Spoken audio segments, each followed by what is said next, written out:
And in Numbers 11, as they went forward with God, it says that the Israelites, the people around them, the foreign rabble that went forward with them from Egypt, they began to crave the past. And they influenced the Israelites, and the Israelites began to grumble and complain against their God.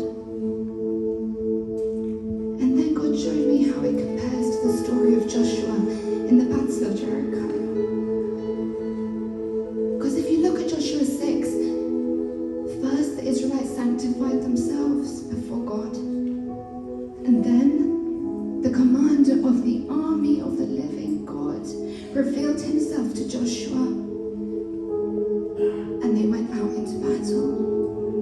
The Ark of the Covenant, the very Spirit of God, went out in the middle of the army. They preceded it and they went behind it. They surrounded God, they surrounded the Ark.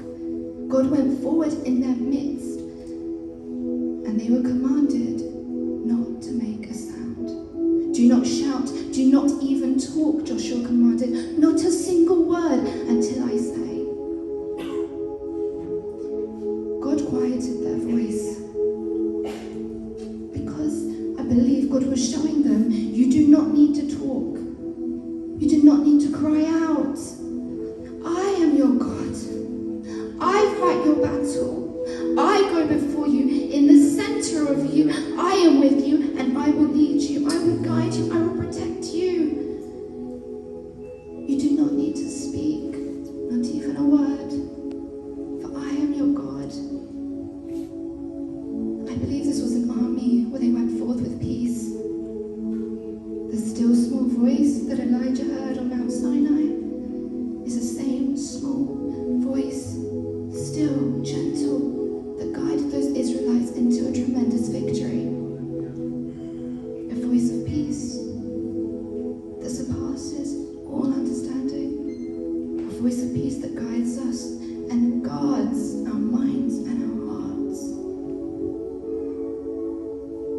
I believe that today God is saying, in the midst of your battle, in the midst as you go forward, at times when you think, I do not know how to do this, I do not know how to fight this giant wall in front of me. God says, don't listen to the voices around you. Listen to my voice. Only God. Only God's voice in the midst of the chaos. Only God's voice in the midst of the army, in the midst of the battle. It is only God's voice you need to listen to. So today, I believe God is saying, if you think you can